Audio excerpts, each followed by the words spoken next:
Qadrlik radio anglagıç dostlar. Bugünkü roman anglagıç sayfimizda Sevgili Canışıp Hanım yazgan Göz yaşıdan nemdelgen zemin namlıq tarihi esleme yana huzuringlarda bo'ldi. 13 aprel Maktab bo'yicha safarbarlik cho'ng doklad yig'ini ochildi. Barliq milliy o'quvchilar ma'muriyat binosidagi kichik yig'in zaliga yig'ildik. Maktab mudiri Bog'dun yig'inda doklad berdi.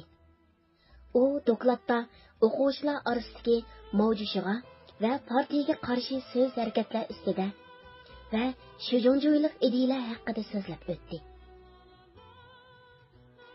Maktab boshlig'i Bog'dun so'zda hammadan kishini g'azablantiradigan narsa shuki, bizning ulug' doimiz mavjushi bilan Xurshobning tushgan rasmini ba'zi o'quvchilar mavjushining rasmini kesib tashlab, Xurshobning rasmini ayirib qilib, yotog'ining temiga chaplab olgan.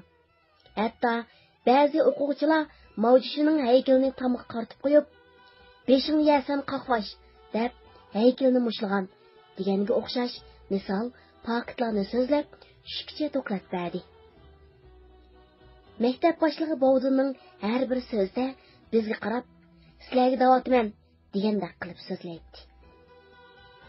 Bizmi toza kelishtirib, kishilarni bizni tanib olsin degandek hammamiz bir joyga to'plashib o'tiribdik.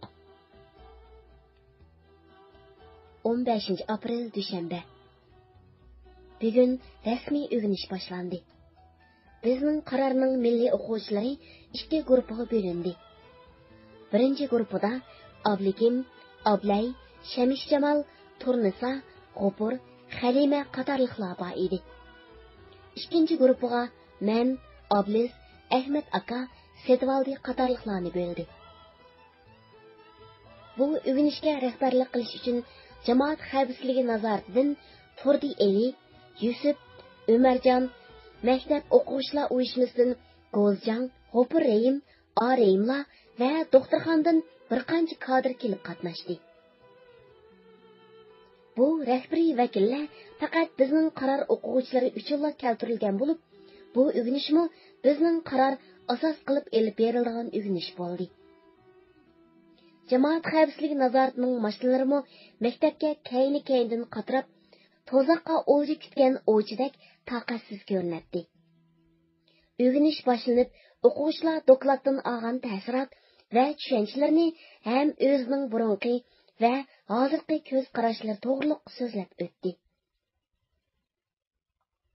Bir qancha o'quvchilar so'zlagandan keyin o'g'inish boshqaradigan kadrlar diqqat nazarini bizga yo'tkab, "Sengul, siz nemishqa fikr bermaysiz?" deb so'radi. "O'yinni fikr berarman" dedim. Orqadan turibla, "Ablis, fikr bering. Ahmet To'xti, fikr bering" debla ularning oldiga bordi.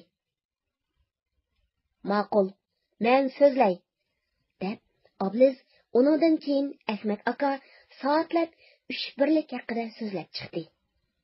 Hech kim siyosiy qonunlar bilan bulardek mukammal so'zlab chiqmagan edi. O'g'inish borgan sari qizishga boshladi.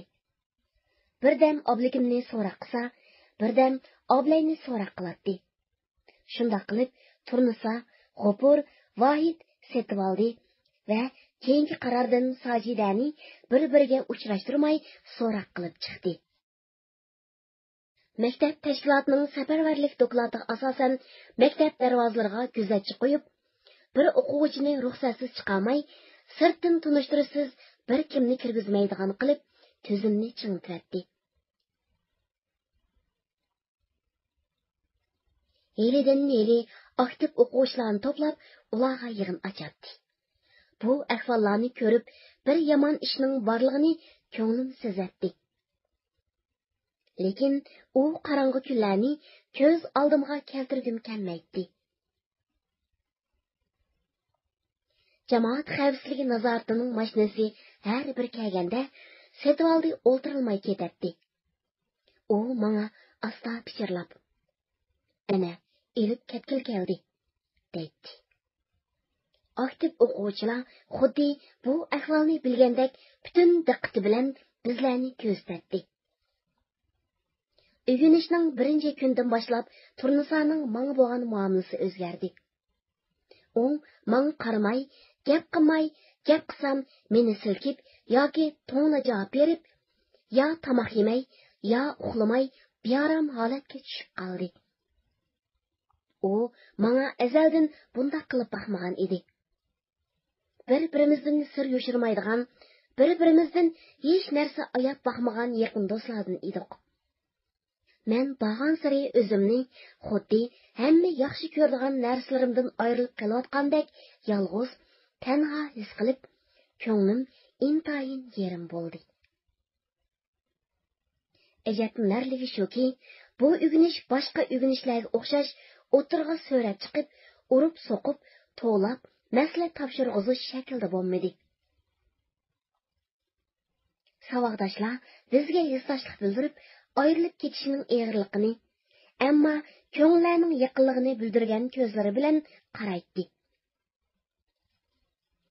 Tanaffusda sirtqa chiqsam, yenimdan o'tib ketib etib, biz seni menga unutmaymiz, deb o'tgan savoqdoshlarim bor bo'ldi.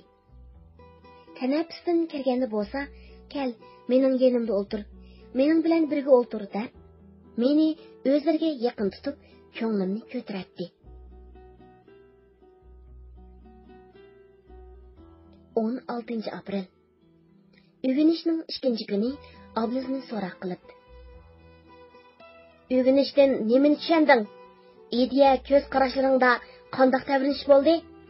deb so'rabdigan Abliz 1 soat 3 birlik haqida so'zlab berib, qaytib chiqibdi. Yana shu kuni aktiv o'quvchilarga yig'in ochib, bizga ko'ngli yaqin o'quvchilarni bo'lib, har birimizga tarbiya berib suhbatlashish uchun belgilab qo'yibdi.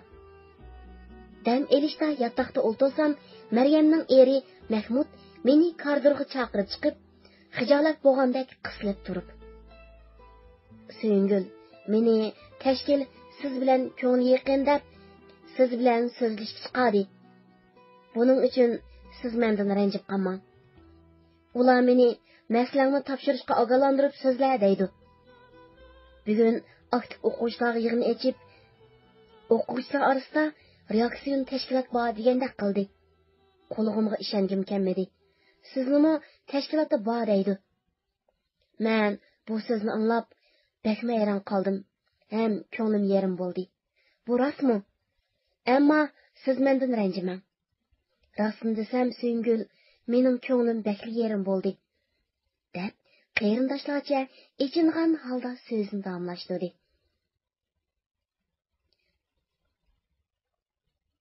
Sizlardan savoqdoshlarimizning ayrilg'isi kelmaydi. Hammamizga eg'ir bo'ldi. Bu qandoq ish? U ko'zlariga yosh oldi. Men yana kulib turib, "Yo'q, Mahmud, hech narsa yo'q. Bular shundoq narsadan gumon qilsa kerak. Rostini aytganda, ular gumon qilayotgan narsa bizda yo'q. Bizmi savoqdoshlarni intayin yaxshi ko'ramiz. Necha yillardan beri biz xuddi bir ota-onaning bolalaridek, yaqin qarindoshlardek yaxshi o'tdik. Mahmud, shu ko'nglingiz uchun sizga rahmat. Menni unutmayman", dedim.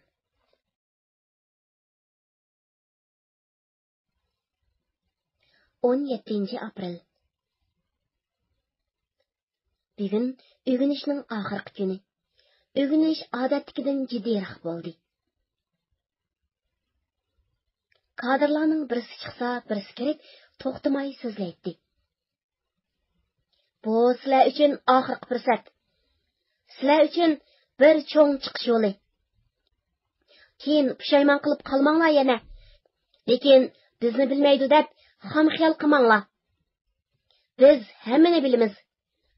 Faqat mushu fursatdan foydalanib, sizlarni o'zining xatoligini tunib, tinch amon o'qish bitirib olsin deyotimiz", dedi.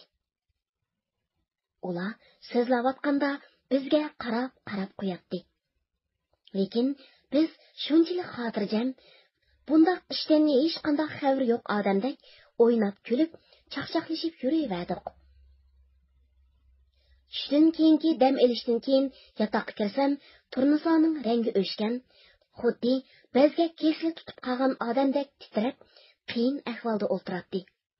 U meni ko'rish bilan "Suyingil bo'l, chapsan bo'l" deb oldirab ketdi. Men uning holini ko'rib, og'rib qolgan o'xshaydi deb ansirab, "Nim bo'lding? Og'rib qoldingmi?" deb so'rdim.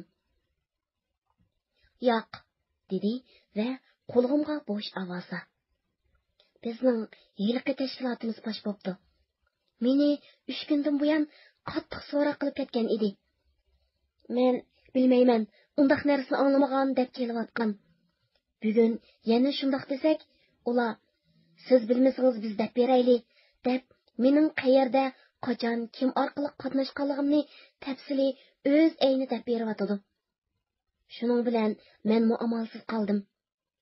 Ular yana Oblikim, Obliz, Ahmad to'xtlarni so'ragan edi. Men bilmayman dedim. Bu gaplarni sana demasligimni, agar sana deb qo'ysam, beshim bilan javob qildiganligimni aytdi. Qanday qilamiz? Sana deb qo'yay dedim. Jinim suyun, amalsiz qoldim. Sana demay desam, ko'nglim unimidi, deb yig'ladi. U har bir so'zni titrab, aram deb bo'ldi. Undaq bo'lsa bo'pti.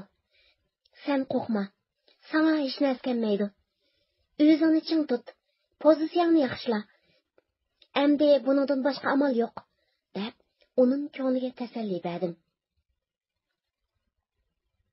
Turnisaning bu so'zdan keyin texmo cho'ng bir shumliqni sezdim-da, o'rnimdan turib, kundalik xotiramni va 1959-yili o'zim yozgan Tush nomli hikoyamni Turnisaga berdim.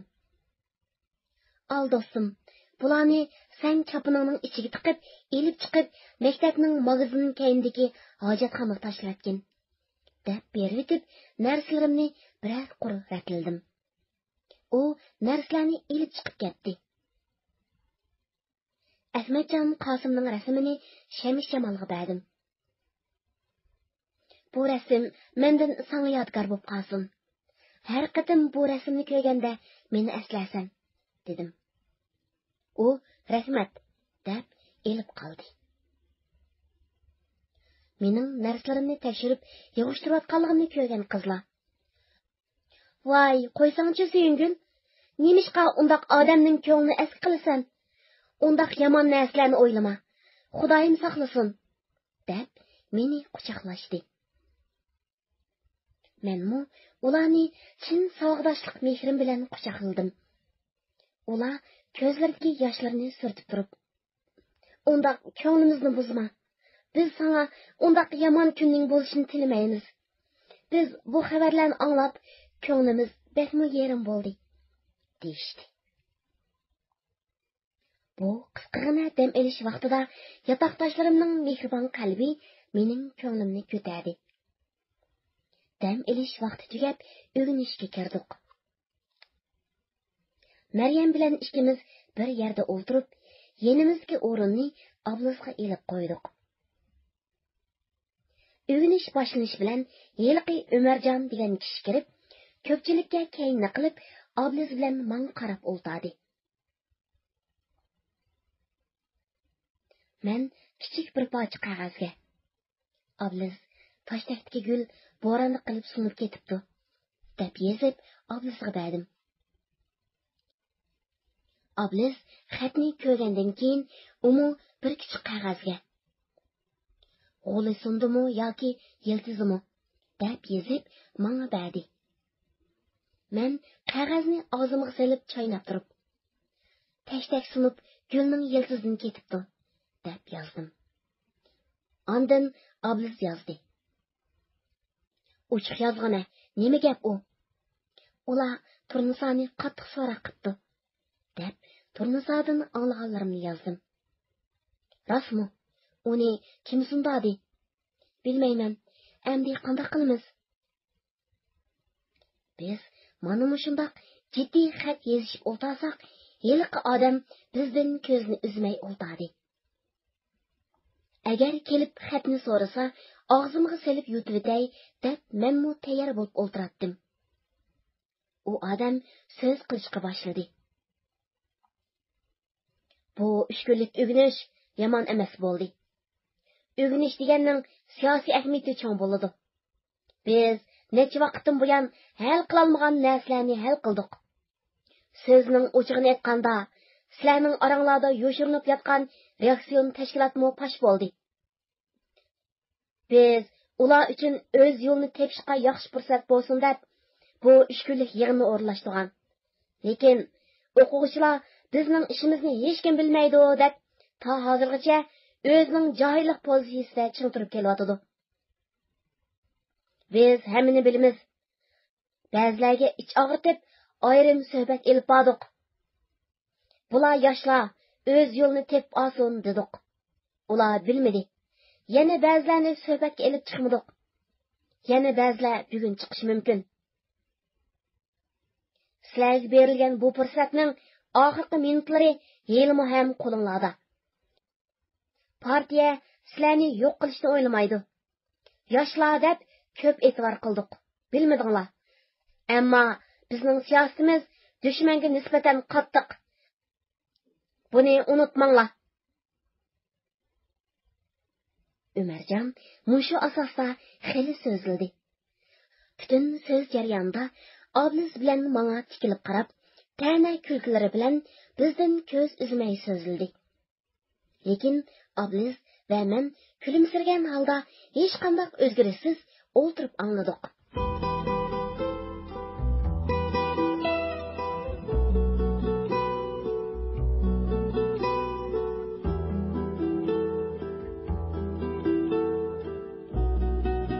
Qadrli radio anglovchilar, Sharqiy Turkiston Mehnatkash Xalq partiyasi a'zolarining beshiga qanday yangi qismatlarning kelayotganligini bilishga qiziqsangiz, keyingi haftadagi roman anglatish programmamizga diqqat bo'lg'aysiz. Xayr xo'sh, Xudoga omonat. Keyingi qatim ko'rishguncha omon bo'linglar.